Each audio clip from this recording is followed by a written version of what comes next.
Good evening friends. இன்றைக்கி வந்து நம்ம இன்றைக்கி வந்து ICC T20 world cup 2024 USA and West Indies நடக்குது.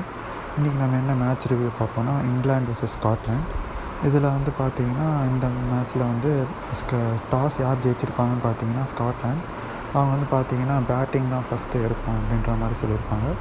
மேட்ச் வந்து பார்த்திங்கன்னா இந்தியன் டைம் படி 8 PM ஸ்டார்ட் பண்ணியிருக்கணும். பட் ஆனால் ரெயின்னால் வந்து பார்த்திங்கன்னா மேட்ச் டிலே ஆகி 8:55 PM வந்து ஸ்டார்ட் ஆகும். இதில் வந்து பார்த்திங்கன்னா இங்கிலாந்து வந்து மேட்ச் வந்து ஆரம்பிக்கும். இங்கிலாந்து சார்பில் வந்து மார்க்வுட் தான் வந்து ஃபஸ்ட் ஓவர் வந்து கொடுப்பாங்க அவங்களுக்கு பவுலிங்க்கு. ஸ்காட்லாண்ட் சார்பில் வந்து 2 பேட்ஸ்மேன் வந்து இறங்குவாங்க. ஒன்று வந்து பார்த்திங்கன்னா ஜி முன்சேன்னு சொல்லி, அப்புறம் எம் ஜோன்ஸ். இவங்க தான் வந்து ஓப்பனிங் பேட்ஸ்மேன் ஸ்காட்லாண்ட் கொடுப்பாங்க. ஓப்பனிங் ஓவர் வந்து பார்த்திங்கன்னா வந்து பிச்சை அசஸ் பண்ணுற மாதிரி இருக்கும். பேட்ஸ்மேன்ஸு நல்லா போட்டிருப்பார். ஃபியூ ரன்ஸ் தான் வந்து கன்சீட் பண்ணியிருப்பாங்க. செகண்ட் ஓவர் வந்து பார்த்திங்கன்னா ஜோஃப்ரா ஆர்ச்சர் தான் பவுல் பண்ணுவார். அதில் வந்து எம் ஜான்ஸ்ன்றவர் வந்து பார்த்திங்கன்னா ஒரு சில பவுண்ட்ரி அடிப்பார். அப்புறம் ஸ்பின்னர் ஒரு மொயின் அலியை வந்து தேர்ட் ஓவர்லேயே கொண்டு வந்துடுவாங்க. இதில் வந்து பார்த்திங்கன்னா பேட்டர் ஜி முன்சே என்ன பண்ணுவார்னா வந்து ஸ்வீப் ஷாட் அடிப்பார் 2-4 அதே ஓவரில். அப்புறம் ரன்ஸ் வந்து பார்த்திங்கன்னா வந்துக்கிட்டே இருக்கும். அப்புறம் திரும்ப வந்து ஜோஃப்ரா ஆர்ச்சர் வந்து பார்த்திங்கன்னா கொண்டு வருவாங்க 4th ஓவரில். இதில் வந்து பார்த்திங்கன்னா ரன்ஸை வந்து கொஞ்சம் கண்டெயின் பண்ண பார்ப்பாங்க. அப்புறம் நவ் அகெயின் வந்து பார்த்திங்கன்னா 5th ஓவர் ஆனதுக்கப்புறம் மார்க்வுட்டை வந்து திருப்பி கொண்டு வருவாங்க. அப்புறம் வந்து பார்த்திங்கன்னா ஆக்சுவலாக வந்து இந்த நிலையில் வந்து ஸ்கோர் வந்து 31 32 ரன்ஸ் வந்து for loss of no wicket. அப்புறம் வந்து பார்த்திங்கன்னா இது வந்து பார்த்திங்கன்னா இன்னும் பவர் பிளேக்கு 2 ஓவர் தான் வந்து இருக்குது. ஸோ அதனால் என்ன ஆகிடும்னா வந்து இங்கிலாண்டும் வந்து பார்த்திங்கன்னா டெஸ்பரேட் விக்கெட் தேடுதலில் இருந்தாங்க. அப்போ வந்து பார்த்திங்கன்னா இப்போ வந்து என்ன நடக்கும்னா விக்கெட் எடுக்கணுன்றதுக்காக வந்து மார்க்வுட் என்ன பண்ணுவார்னா வந்து அதாவது ஓவர் த விக்கெட் பவுலிங் போடுவார். அதாவது பேட்ஸ்மேனோட சைட்லேருந்து பேட்ஸ்மேன் அவருடைய ஆட்டத்துக்கு அவருடைய சைட்லேருந்தே போடுவார். ஓவர் த விக்கெட் பவுல் பண்ணப்போ முன்சே வந்து பெரிய ஷாட்டுக்கு போகலான்னு பார்ப்பார். அப்போ வந்து பார்த்திங்கன்னா பெரிய ஷாட் போகும்போது டாப் ஏஜ் வாங்கி வந்து பார்த்திங்கன்னா மேலே போயிட்டு இங்கிலாந்து கேப்டன் ஜாஸ் பட்லர் வந்து பார்த்திங்கன்னா பின்னாடி வந்து ஓட வேண்டியது இருக்கும். போய் கேட்ச் பிடிச்சிருவாரு. இங்கிலாந்து என்ன நினைப்பானா அது விக்கெட்டுன்னு நினைப்பாங்க. பட் வந்து பார்த்திங்கன்னா எவென்ச்சுவலாக வந்து அம்பையர் என்ன வேணும்னா சிக்னல் வந்துடும். ஒரு சவுண்டு மாதிரி வரும், 2 பீப் சவுண்டு மாதிரி. அது வந்து நோ பால்ன்ற மாதிரி சிக்னல் பண்ணிவிடுவாங்க. ஒரு வேளை அது நோ பால் இல்லைன்னா விக்கெட்டாக இருந்தால் டேர்னிங் பாயிண்ட்டாக இருந்திருக்கும். நோ பால் ஆனதுனால ஃப்ரீ ஹிட் வர வந்துடும். ஸோ அதனால் வந்து என்ன ஆகிடும்னா வந்து இதனால் வந்து ஃப்ரீ ஹிட் சான்ஸும் வந்து கிடைக்கும். பட் ஆனால் ஸ்காட்லாண்ட் மிஸ் பண்ணிவிடுவாங்க. அந்த ஃப்ரீ ஹிட்டில் மிஸ் பண்ணிவிடுவாங்க. டாட் பால் ஆகிடும். அப்புறம் வந்து என்ன last over of the power play வந்து வந்துடும். இப்போ வந்து கிறிஸ் ஜார்டனை வந்து கொண்டு வருவாங்க பவுலிங்க்கு.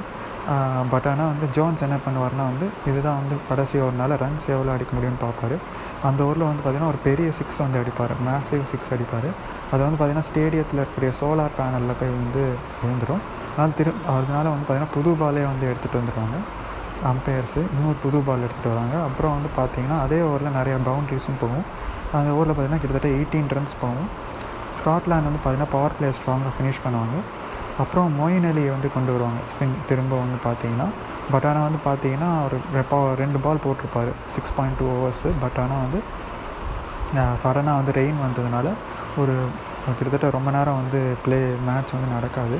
அப்புறம் நைட் ஒரு 11:15 PM தான் வந்து மேட்சே வந்து ஆரம்பித்து மேட்சை வந்து ரிசீவ் பண்ணதுக்கப்புறம் அம்பையர்ஸ் என்ன டிசைட் பண்ணிவிடுவாங்களோ அது 10 hours கேமாக மாற்றிடலாம் அப்படின்னு சொல்லி ஈச் டீமில் இருக்கக்கூடிய பவுலர் வந்து 2 ஓவர் தான் போட முடியும் அப்படின்ற மாதிரி வந்து சொல்லிடுவாங்க.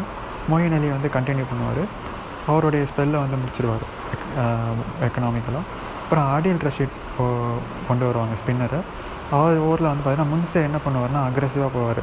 ஸ்வீப் ஷாட்டில் வந்து ஒரு பவுண்ட்ரி அடிப்பார். அப்புறம் ஸ்விட்ச் ஹிட் மாதிரி, அதாவது ஒரு லெஃப்ட் ஹேண்டட் பேட்ஸ்மேன் அவர் ரைட் ஹேண்ட் டேர்ன் பண்ணி ஸ்விட்ச் ஹிட் மாதிரி ஒன்று அடித்து 6க்கு வந்து சூப்பராக ஒரு 6 அடிப்பார். அதுவும் சக்ஸஸிவ் டெலிவரிஸில் ஒரு 4 ஒரு 6 அடிப்பார். அப்புறம் பார்த்திங்கன்னா அந்த ஓவரில் நிறையா எக்ஸ்பென்சிவாக ரன்ஸ் போயிருக்கும். அப்புறம் வந்து கிறிஸ் ஜார்டன் வந்து வருவார். ஏன்னா ஆல்ரெடி அவர் கிறிஸ் ஜார்டன் ஓவரில் நிறையா ரன்ஸ் போயிருக்கும். ஏன்னா இந்த தடவை வரும்போது பார்த்திங்கன்னா ஒரு எக்கனாமிக்கெலாம் ஜஸ்ட்டு 6 ரன்ஸ் தான் கொடுத்துருப்பாங்க. Just 2s and 1s dot balls அந்த மாதிரி கன்சீட் ஆகிருக்கும். அந்த மாதிரி தான் நடந்திருக்கும். அப்புறம் ஆடில் ரஷீட் வந்து பார்த்திங்கன்னா அவர் வந்து பார்த்திங்கன்னா திரும்பவும் கொண்டு வருவாங்க.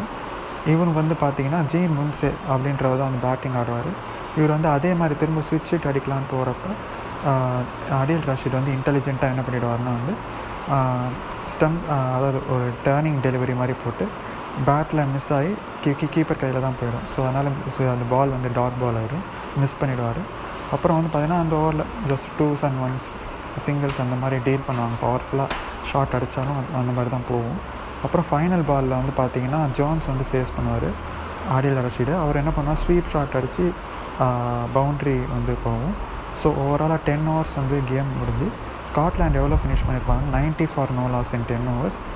முன்சே வந்து பார்த்திங்கன்னா 41 நாட் அவுட், ஜோன்ஸ் வந்து 45 நாட் அவுட் அப்படின்னு சொல்கிறாங்க. அப்புறம் வந்துட்டு திரும்ப வந்து பார்த்திங்கன்னா ரெயின் அஃபெக்டட் மேட்ச்னால இதை டிஎல்எஸ் மெத்தட் படி என்ன பண்ணியிருப்பாங்கன்னா, டார்கெட்டை வந்து 109 runs to win the match with 10 overs left. 60 balls-குள்ளே 109 runs அடிக்கணும். பட் ஆனால் திரும்ப ரெயின் வந்ததுனால என்ன ஆகிடும்னா டிசைட் பண்ணிவிடுவாங்க, இல்லை இந்த மேட்ச்சை அபேண்டன் பண்ணிடலான்னு சொல்லிட்டு நோ ரிசல்ட்டுன்னு சொல்லி இங்கிலாண்டும் ஸ்காட்லாண்டுக்கும் 2 பேருக்கும் ஒரு பாயிண்ட் வந்து கொடுத்துருப்பாங்கன்ற மாதிரி சொல்கிறாங்க. இதுதான் வந்து இந்த மேட்ச்க்கான ரிவ்யூ. ஸோ இதுதான் வந்து மேட்ச்க்கான ரிவ்யூ. தேங்க்யூ.